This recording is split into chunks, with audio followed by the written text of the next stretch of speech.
Good evening to you and welcome to this program of Rodney Groundings. I'm your host, Dion Abrams, and my guest, as usual, is Brother Tacuma Ogunseye, and together we'll be talking about current political issues here in Guyana. I want to welcome you to the program, Brother Ogun. As usual, it's always good to be here. I want to begin on a sad note. Brother Moses Elias, the first head teacher under whom I served as a teacher, was killed, burnt in a fire at BE.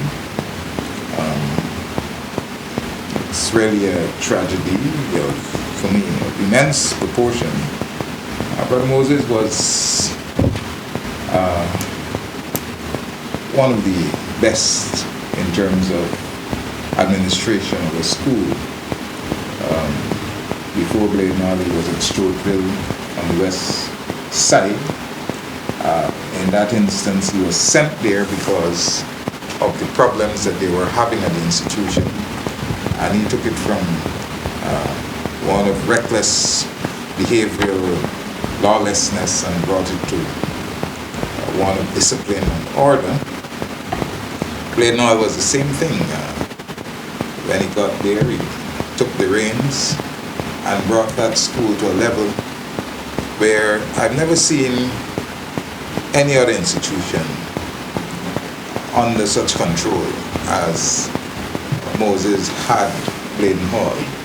He went into the compound from the gate. There was not a sweet wrapper on the floor. The place was absolutely tidy. And the children were so in tune with the understanding that this is our environment, that if other schools are invited or any person enter that compound and threw anything on the ground, they would tell them to pick it up, right? I mean, order and discipline was everything. But he also molded those who worked with him. And once you were under him, then you understood what leadership really was. So it's really a sad situation, learning of the way he met his demise. He would call, pretty often he would call me, and would have long conversations. He was very concerned about the political situation, and he would call to give advice on, what he thought politically we should be doing. The last time he called me, he was trying to get on to Hammy Green, and he and I spoke, and now we're hearing that he has died. So I wish to express condolences to his family, his daughter, his son, his wife. Little Mo, we used to call his son, Little Moses. So it's really sad, his passing. Well, I want to join with you on the behalf of the Walter Rodney Grounding program to extend our collective solidarity on the behalf of WPA, because I can't remember the brother personally, but the name rings a bell. But I know he was in contact with Brother Desmond Trotman. They had some close relationship, and so I think it's a tragedy the way in which he died. And sometimes you ask yourself, why some of the good people die and some of the wicked, seems to live on, to continue the wickedness. It's a sad news. I don't know how we can describe that, but that's the way life is. Yeah. There are people you want off the face of the earth, and they persist and continue with their wretchedness. So farewell, Brother Mo. Just you'll have to be at that funeral to pay my last respects. Brother Ogun, The Argyle Declaration, we spoke about it. We warned against getting involved in that way. Maduro, we said, could not be trusted. The matter was before the International Court of Justice. All of the reasons that any person who is thinking logically would give to that entrapment person, trying to be ensnared by the likes of Gonzalez. And our president did not listen. Well, not the president, because if he's going with the consent of the vice president. So the real president. So one who continues to grace this earth, the world would be a better place without. And so he went to St. Vincent and came back shouting glory. Now we have a new development. What are your thoughts? Well, like you, we in the WP had put out a very comprehensive statement on the matter. And here in Walter Rodney Groundings, we really talk about it and we explain our various concerns. But like everything else in Guyana, we got a government that doesn't really listen, and it doesn't try to build national consensus, genuine national consensus on these very important things. And now, the evidence is so clear before us that the man is not a man to be trusted. And what I find worrying, because we're not surprised that things would reach the point where it is reaching a certain way. We know Maduro would not make good on the agreements that he signed, and he only signed those agreements as a matter of convenience and to give himself some time and space. But last Thursday, they passed in the Venezuelan National Assembly a bill that make Guyana Essequibo, our territory, a constituent part of Venezuela. That is carrying aggression to the ultimate point. The only thing left now is military invasion. But if you almost decide to annex, Essequibo, and to make it a constituent part of your country, and you're planning to put in place administration, to conduct business in the territory, the next thing is just military occupation. And what I'm concerned about, I know the government of Guyana did make some diplomatic responses, but the average Guyanese probably are not aware of this development because the government don't seem to be keen on galvanizing, the consciousness of the country when these things develop, and the bulk of Guyanese, I guess, except you had an editorial in Starbuck News today, and you had a few letters here and there in the papers where people make some response, one letter or two letter, but you don't get a sense that given the urgent, given the importance of the violation, given the bad faith, you don't get a sense that internally the government is trying to mobilize and to keep Guyanese in a state of consciousness and unity on these developments, So we could wake up one morning and hear the place is invaded. The place is invaded. Yeah, but I saw the opposition parliamentarian Amanza Walden Mizir writing the Minister of Foreign Affairs requesting that the Parliamentary Committee on International Matters meet to discuss the Venezuelan issue. Now, there are several committees in the Parliament that have never met. That is one committee, including the committee that deals with the law enforcement agencies. which should be, when they meet, give both the opposition and the incumbent the opportunity to scrutinize the work of the armed forces, but these committees don't meet. So what happens is that the government now has total control. The commissioner of police can, because he is now basically wrested from the oversight body that can control or direct or give guidance in terms of how the police conducts its business, or the other agencies, the Guyana Defense Force and so on. So these committees don't meet. And Amanza has been hammering away at the administration in terms of taking action. This is not the first time that she has been loud in her call for action to be taken, for the opposition to be included in dealing with the Essequibo situation, but these guys just don't care. They continue to ignore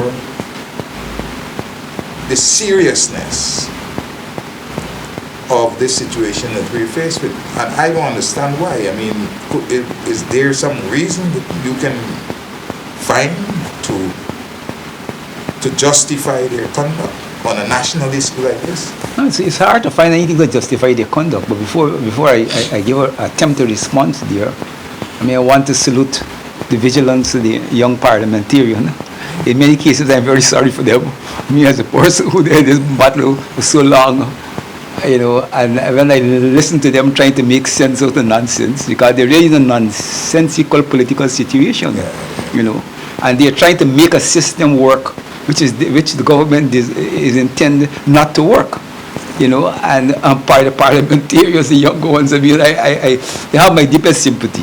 I mean, they're trying to make something out of nothing. The parliament is really dysfunctional. It's dysfunctional. It's dysfunctional. You know, so, but anyway, I guess they're getting paid, so at least they must work for the money and they must be vigilant and things. But they have to be tough and come round to the reality that that's a jokey place.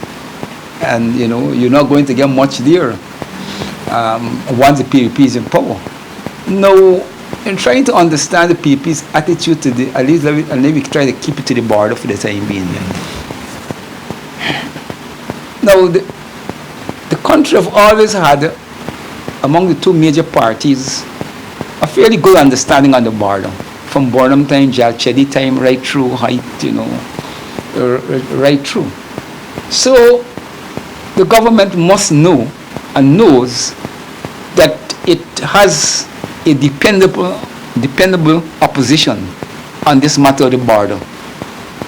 And it has wider consensus among Guyanese of all races and all political persuasion that the territory belongs to us and that we have to do our best to hold on to the territory.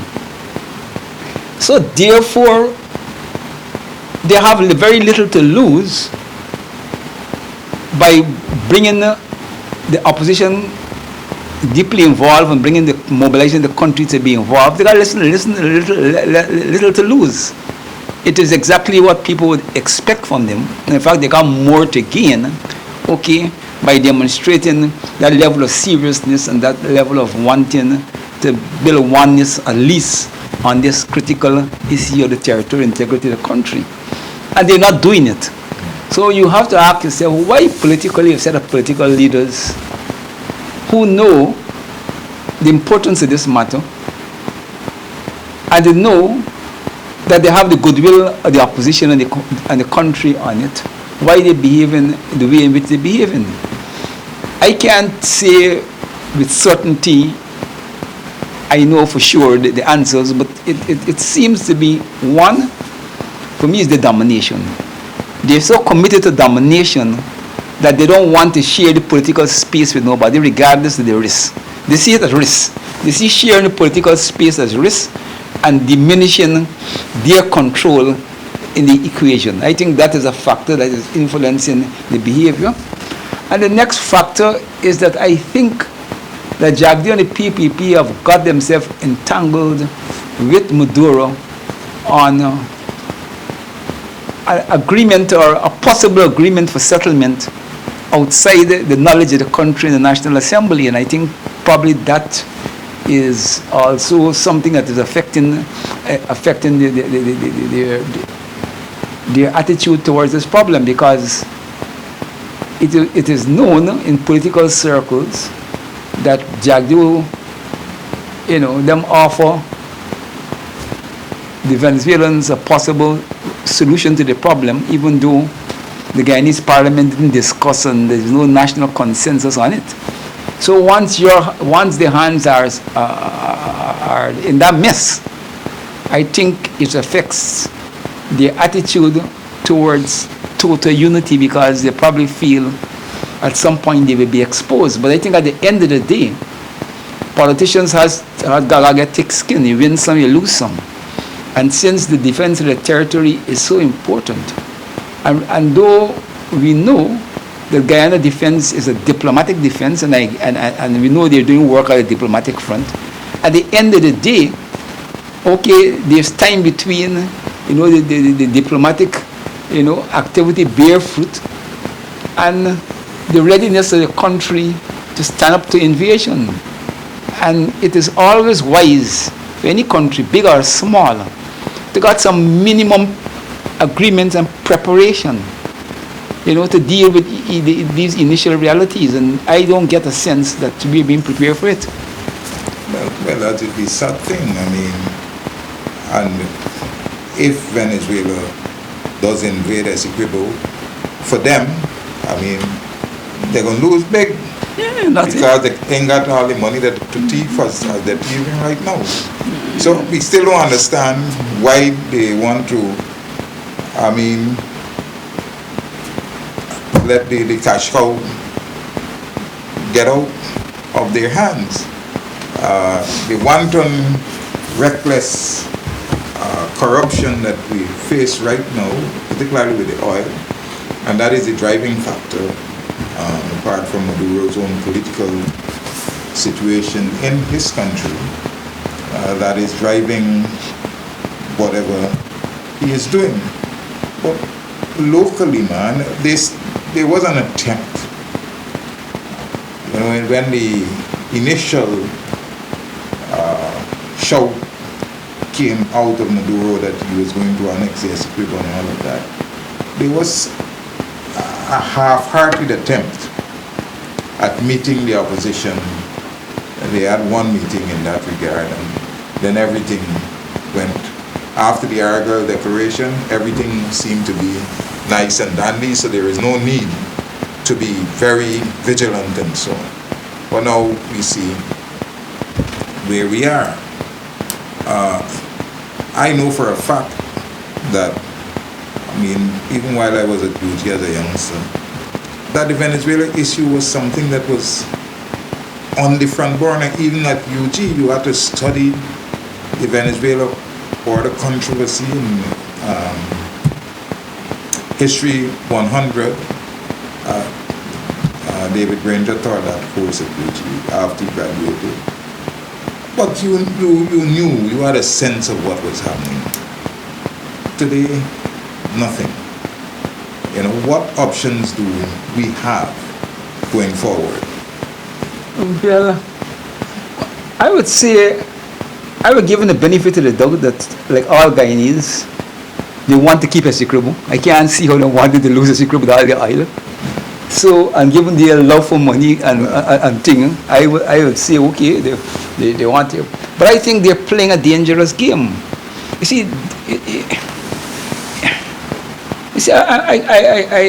because we're such an ethnically divided society, and sometimes you want to interrogate, political leaders and to try to get a sense of what they're thinking. And in so doing, you could quickly offend the support base, and people misunderstand more where you're coming from. I think the PPP doesn't have the commitment to the country like the way you and I have on the country. I think that culturally and politically and psychologically, the PPP leadership sees the country as a business place, as a place to make money. I am not certain that they are prepared to put down their lives and the lives of the children in defense of the country. I know in the Africa, and this is why I'm trying to be careful, because I don't want to get hooked up unnecessarily in what I didn't intend to happen. But as an African person, and listen to African people approach to the border over the years, some Burnham time, you always have a sense, whether even it's a misplaced sense or a misplaced belief, that Africans and the African political directorate and the support base are prepared to sacrifice their life in defense of the country. You know, whether it's something that we could deliver realistically as a country is not the issue. But as a political person, young, growing up, I always get the sense that from the African community and the African leadership, there's more commitment to defend the country. And you always get the sense that the PPP will be transactional when it comes to the border. And I think that is still, I think, the mentality. And I know an important actor in the Indian community, I don't want to call his name, but he have had an article in the papers today. You know, he and his group, you know, propose a solution that there should be, the government should allow the United States to have a military base in Essequibo as a means to guarantee that Venezuela, you know, don't invade the country. I mean, there's a logic. You know, you always you want the wealth of the country. You're not prepared to put the sons and daughters on the front line, but you want other people to put the sons and daughters on the front line. And I think that, I don't know how to put it without being offensive, I think that mentality is kind of ingrained in the consciousness of the PPP leadership, and it does affect the approach to this matter. Well, so Ghana is a good place to make money, but it's not a good place to die for. Essentially, we are left scrunting for a means of defense of our territory. I saw recently that, you know, they're going to India to buy helicopters, planes for the military, and one commentator was saying that our defense against Venezuela, our strongest defense would be the United Kingdom, the United States, and so on. And they have basically abandoned what they have to offer.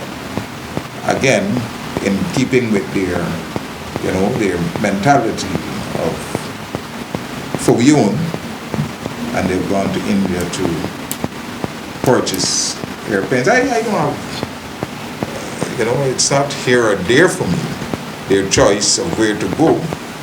But strategically, I don't think, you know, it's maybe the best thing.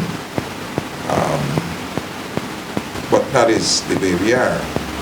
And it's not only, I mean, it's even the Skeldon Sugar Factory, they bypassed other agents who had more experience to go to a company that never built up anything to build a Skeldon factory that has never functioned. And so they're in a critical situation. We're dealing with people's life because they're tearing on fly the planes either. You understand what I'm saying? They have gone to India when I know that the Americans have far advanced systems. That is being demonstrated every day in places like Ukraine and so on. So that's the nature of things. You see, well, one aspect of it is corruption too, you know. You see, look, I have no problem with third world countries develop some economic collaboration among third world countries and to not to be 100% dependent upon these big countries. And so I think so in principle, where possible, you could find collaboration. You got to try and build this collaboration. Maybe at the period when we talk about South cooperation. But I'm convinced a lot of those things is driven by where you could get money under the table. You see, the U.S. thing, even though the U.S. is not a perfect place, they have a lot of more strict kind of accountability on these transactions that doesn't open itself so readily, not impossible, not so readily to deals. But in the third world countries, in India, China, them things, there's a lot of space for these third world politicians to, on these big deals, to pocket money. And I think that is a big part, and we know these elements that we got, is a big part driving them. But it's sad. Sad. Anyway, the country needs to be united. This is a call that, again, we have to be doing it so often. And it happens when something develops and then it dies. And then another major development, and it keeps going further and further down the road. You see, to unite the country requires a political, fundamentally shift in the politics of the country and end the domination by the PPP. And that is hard for them. That is hard for them. But that is what it requires. You can't have a united country where the economic and the political system exclude half of the country, where the money is being spent the way in which it's being spent. So it's a bigger issue. It can't be, even though for the sake of discourse we may separate it just to get focus, but in real terms, it hits at the heart of the problem. Okay. Well, let's see where we go with this. I'm hopeful that some sense prevails in Venezuela. And just like we want people gotten rid of here in Guyana, that the Venezuelans are able to get rid of Maduro so that this tension can be eased. He is fighting for his life and finding all kinds of reasons to,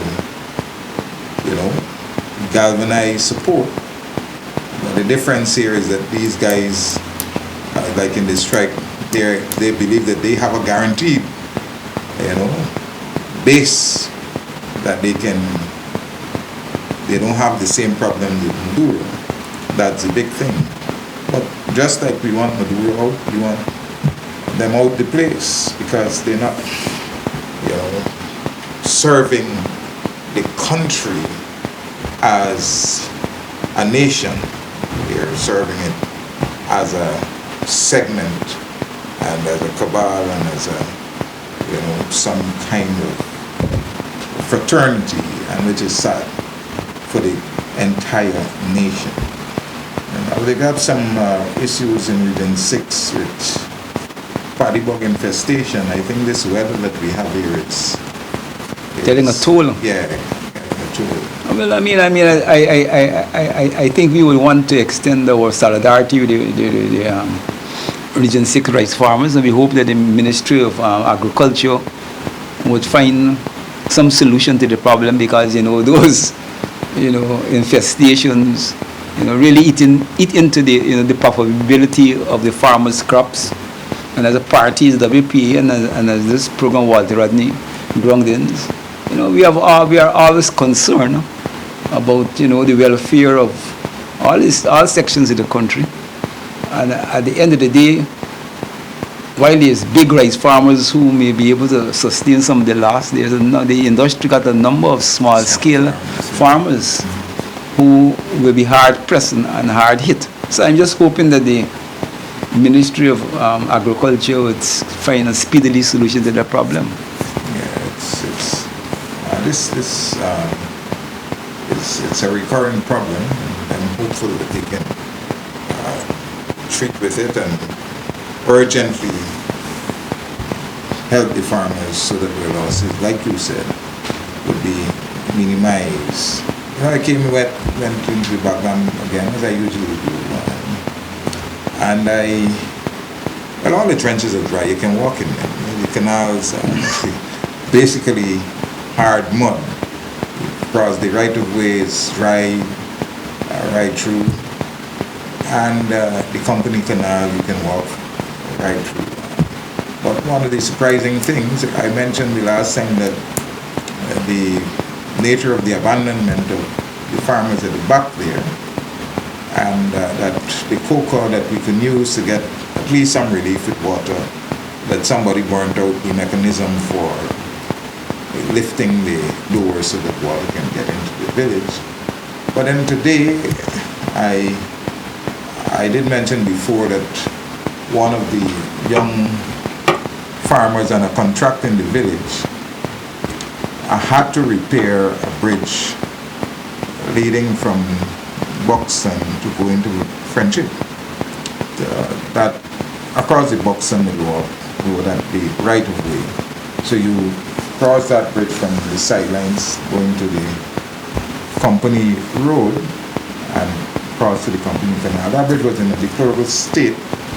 He bought his own materials because he has to drive across here, fix the bridge with tar and everything.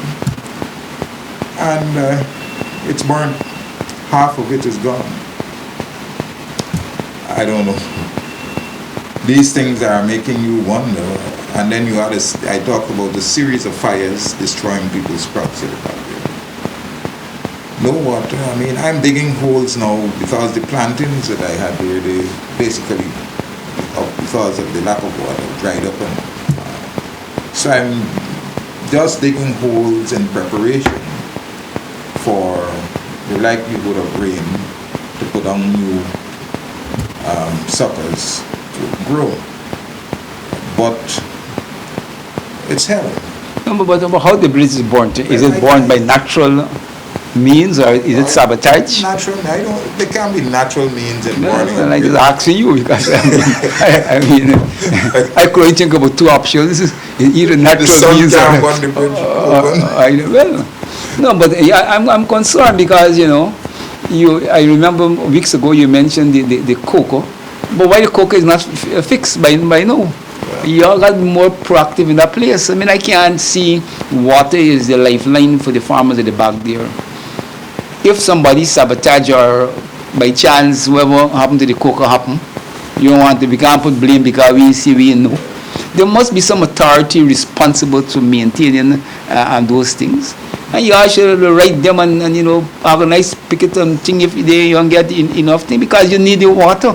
And if the survival of the farmers at the back is simply rest upon the ability of whichever institution, whether it's the region, central government, or combination of both of them, to repair a cocoa door, it should have long happened. I think, y'all got to be more serious with these things because it's people's livelihood. It boils down, I see the thing about African agriculture. You had too much of failures due to lack of irrigation and drainage and so. I know when people go back to the land and begin to push, and I know at one time the layout was doing a lot of good production at the back there. You can't allow water and the government with all this money can't fix a cocoa bridge. Man, Buxton getting soft. Man, y'all getting soft, my brother. They're getting soft. I mean, a lot of the farmers, since the PPP came back into power, and the PPP abandoned the project, a lot of the youngsters whom had shown interest in farming have had to give up because of a number of things: the lack of the facilitation of what they were doing, the poor access to getting to their farms and bringing all their crops over that long period of rain and so on. And then you have the attempts. We don't know where these fires that are now destroying people's crops, destroying infrastructure and all these things. Well, Buxton stop train, man. Y'all can't get a cocoa bridge fix, a cocoa door fix. Not fixing the door. For me, I mean, nobody need water. Yeah, you need water. You need the water. Agriculture, water. hand in hand. No, other things can be able to I wait. have my thoughts, I have my thoughts on these things, but I will not express them publicly. But for me, the cocoa could be fixed, right? And they could go and fix it in a hurry if people respond in the way they should. All right, but that is another matter. That is another talk. Right? Now, the United Nations Human Rights Council is on target as far as Guyana is concerned. Have you been following the developments? Yes, to some extent, but I haven't had a chance to witness the performance of our representative Gail Teixeira. And people are telling me about, or pathetic she yeah, that is a friend of mine. I want to use it. He used to be the PCP. She, working hard in the PCD, bringing the change in democracy. So I want to use coarse language. The way they can behave in Parliament and carry on, she can masquerade and perform. Yeah, under pressure, the wobbling. Yeah, see, the disrespect they got for their own people. When they face now with these international agencies and they got to deal with the national people, they get humble like a lamb, But it's good to see that the Guyana government was being put under a little manners because, they come and set a spoiled children politician in the domestic space. They're accustomed to doing what they like. They don't account to nobody, So to see them having to answer questions on race, corruption, the president behavior, and a whole host of governance and human rights issues, I think was good for the country. And whatever it is driving it, I mean, there might be 2 or 3 schools of thought on what is driving it, but whatever it is driving it, at the end of the day, is good for the country, and it's bad for them, because they look pathetic, and they display, their inability to deal with people who got information and is prepared to pursue them as equals, And I think that the country's interests was served, and I think we have to see that the work, because the United Nations Human Rights Commission process has been going on in Guyana for some time, and the government have been,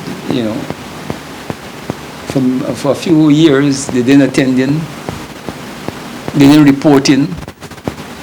But the local organizations, here and institutions have been submitting, information to the commission, and the commission itself have annually been asking them questions. But this year, things came directly to the, right up into the face.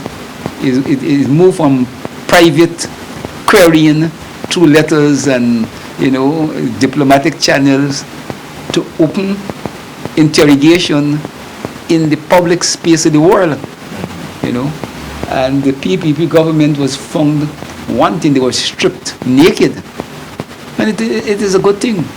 Yeah, but what are these schools of thought that you, if you don't mind? No, I mean, I've been listening to various commentators and trying to read through the letter columns and to think, even though I'm busy making kite frame, trying to make a living, something I've been doing for years, I still got to do it, still got to get a little money, still got to work. But I still trying to, keep up my hands on my mind on developments. I know there's a school of thought that is saying, look, the fact that Guyana become an oil state and a petrol state, we have become, the fact that we're head of the United Nations Security Council, that we're in a period where the profile of the country has lifted. And in the context of the profile of the country being lifted by these developments, it inevitably puts the government under more scrutiny. And people feel that might be, in part, responsible for the, and somebody said to me that the person who was doing the interrogation was the American delegation, delegate. Right. So, people reading into that. So there's that school of thought, I guess. There's another school of thought which is saying, my sense again, that what happened is like a natural evolution of the work that have been done over the years by the various social groups and institutions who have took the engagement with the United Nations and the obligation to the Human Rights Commission to be providing the Commission with the necessary information on Guyana. And the very fact that over the initial years, the government have been showing contempt for the Commission and have not been treating the process seriously, that what happened there last week, is a consequence of their own treatment to the international body, not realizing that it will backfire on them. So that is the two schools of thought. And there's a third school of thought that is saying that, look, they think the Americans is undermining them, putting some pressure. I don't know. But those are the three kind of things that are that, that the Americans is using areas of soft power, to put some pressure on them. So those are the three, seems to be the three contending views. But I really don't know for sure. But the contention by Jagdeo, is that, and Nandalal, all the other fools are saying that it's the opposition line that the people are taking, that it's the opposition. And he went further to say that apart from the opposition, there are these groups in the country that have been sending this, suggesting misinformation to the Commission. And the simpleton wants to know, he wants the UN to identify these groups that have been sending the information. What are you going to do with the groups, if they're identified? Well, Jagdeo, look, man, my recollection of the process is that it's a very transparent process, that the UN makes, collect these information, they makes reports, annually governments are, countries are, obligated by the convention also to report. So I think Jagdeo could get the information of all the groups who submit positions to the United Nations. But I don't think what Jagdeo is doing is trying to terrorize people, man. You see, he wants to appear to be a bad man. Mm-hmm. And he wants to maintain the reign of terror and the fear about people have about him. Like, I used to want that you saying, doing these things with the government, I'm going to pick Sally up. But he knows very well that the groups that are involved, he can't do nothing to them. And in fact, he is displaying to the United Nations and the world and providing the ample evidence of the nature of the government. When he behaves the way he behaves, and say, but he wants the United Nations to provide information on the groups that he can. The dictator is losing. He's losing it under the pressure. He's losing it. He's cracking. Because that is the clearest evidence of the misuse of power. And the nature. The evidence coming from them themselves. Because you sign on a convention, you know the rules of the game. You know the obligation you have as a government, you know the obligation of various sections of the country, so, you know the obligations the UN Commission has to the country and so. So it's an open, transparent process. And if the government had choose for many years not to engage, and by not engaging, okay, pressure seems to be mounting, whether the pressure is driven by the opposition activity or wherever. Okay, it is good politics and good sense.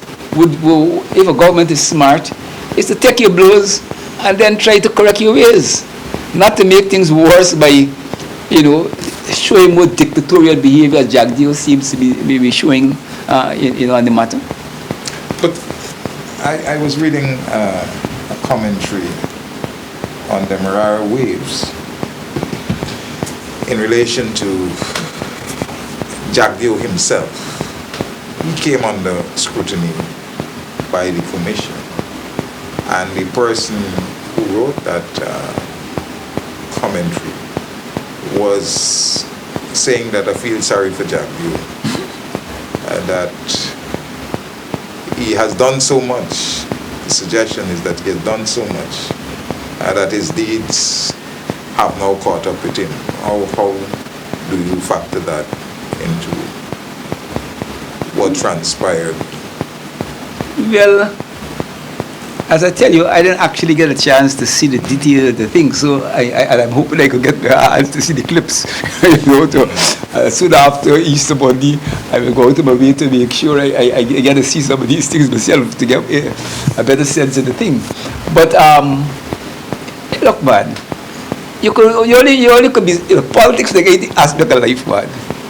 You could do so much and get away with so much. At some point, your actions will catch up with you. Like a thief, jumping house, jumping 4-7 house, in a week or in 2 weeks.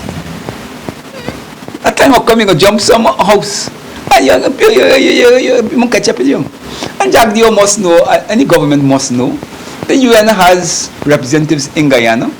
The international community is not unaware of developments in Guyana, but they go through these diplomatic niceties. We got these agencies, we got formalities, and the rule of the game is that the agencies got to write the government and write people, and they got the procedure, but they have boots on the ground, and they know, they probably know more about what's going on in Guyana than we. Yeah, you see, so I always wonder why, toward what politicians faced with these realities behave so stupid. And the only reason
Yes, I would like to see Jack Dio really being tried by a Guyanese court. You know, because I think at the end of the day, justice belongs to the people of the country. And I would like any politician who have really misused power and abused power and thief people the country's monies faced a fair trial. And it's important in a multi-ethnic society like ours, where, you know, we have to be careful where trials of powerful leaders don't look like ethnic, you know, vendetta. The country has to reach a point where any politician, you know, who had power and misused power could face trial in the local institutions, you know, and answer to the people why, you know, you do this to us. And if you find if they find him guilty, well, he pay the price. Well, and I went in jail. I know the Guyanese jail. I don't want Jack Dale any Guyanese politician live in American jail. American jail it is too comfortable. The jail is designed for your population. You must live in the same jail. Okay. As a person who suffer political imprisonment, I want politicians to live in the same cell that I live in. Anyway, don't let me get it too deep. Yeah, but I mean, for me, I appreciate what you're saying, but oftentimes the local laws don't capture these guys, and they're allowed to, you know, just do whatever they want and live comfortably off of the spoils that they've gotten at the you know, as a consequence of their behavior in relation to the nation's resources. I mean, the world over, you have, they leave their countries, they go and live in the developed world, France, Italy, Spain, the United States, where they are, Mobutu and all these guys, they did that, you understand. And we know for a fact that many of these so-called leaders that we have here, that they already have their mansions in Miami and well, I don't think they're going to Miami now. They're moving into the Arab country. Well, they can sell out to Miami. They're looking for protection in in Arabia. Some of them looking for protection in India. Mm-hmm. And they're stretching out and spreading out their wealth and the resources. And they're trying to put themselves further away from US and the West. You know, but however they get justice, you know, it will be good. But I really want them to face trial by the people in their own institutions and live in them same cells that we, the citizens, living in. That's a good point to make. At least you have experienced it so that you know what you're talking about. And they're making no efforts to improve them situation. To improve the situation. So they must live in them same thing. Yeah, in those. US jails too decent for them one. Yeah, but it's a tragedy. But I mean, you know, do we get the sense, because from the way this writer was pronouncing and emphasizing that he is sorry for Jack Dio, do we get a sense? Sorry for Jack Dio. Yeah. Sorry, not in the sense of of feeling. Okay. You know, it's a kind of. I understand. Because I want to know who it is. In the real sense, to be sorry for Jack Dio. Jack Dio, sorry for you. You don't buy your time. Catch up with you. You don't things closing. Things closing in. Do we get a sense that things are really closing in on this nefarious? I mean, to be honest, if I give my honest opinion, I will say no. I ain't get a sense. Okay. Because you see, look, man, when you're in these ethnically divided situations, and where the political leader got half of the country behind it is hard even for the external forces to move against them, because the claim could be made that you're disrespecting the democratic will of the people of the country, except when they really abuse the laws in the foreign country. In the foreign country, got the evidence against them, they might be able to. But they only play that card where is the deep interest, you know? So I don't know. I mean, let me tell you something. Years now I hear the Americans was a move against Jack Dio. They was waiting when he lose power, and Jack Dio ceased to be president for years. The Americans move against Jack Dio. So you know, so the U.S., even if they got information, they use those information to advance their interests, and they extract concessions from these powerful political people. Okay, as you know, in international relationships, that's a gangster behavior. They you know, have even upheld their and defended their nastiness, yes, like know, they're doing currently with trade off. You know, I got this against you. But me country need X, Y. You know, you make up your mind how you're dancing. So a lot of that takes place. But I think the sweetest justice for misrulers is the justice delivered by the own people. Just let me plug this, that the Pan-African Movement, Guyana branch, in commemoration of its founder, Professor Joycelyn Lung, will be having a public lecture on the 31st, the last day of this month, at the Pan-Af Gardens. It begins at 4 o'clock. And there will be several presenters on Joycelyn Lung and Pan-Africanism and other things. And so we're inviting the public to be there, to be part of this occasion, at 4 o'clock on the 31st day of March at the Pan-Af Gardens. A public lecture in remembrance of Professor Joycelyn Lung. Just be there for this activity. Yeah, before we close, the United Nations again involved in the Gaza situation. They recently, 2 countries vetoed the Americans' attempt at passing a resolution on Gaza, and some countries abstain. How do you see this development? People are calling it a defeat for the Americans. But well, in political terms, diplomatic terms, it is a defeat for the Americans because they really didn't prevail. China and Russia, I think, was the 2 prominent members of the Security Council who passed. I think they passed veto or go down to vote. I lost track of the exact thing. But I know Guyana abstained. I think Guyana was among the countries who abstained. But I got a chance to hear the Guyana, because Guyana is chairing the Security Council at present. right. And I got a chance to hear our representative make the case to Guyana. And I must say that they make a good case to Guyana, and the country was adequately defended on the issue. And I think that the big point there is that the government position reflects, I think, the sentiment of the majority of Guyanese people, that look, the killing in Gaza should come to end immediately, so that there should be a ceasefire and the humanitarian issues should be addressed.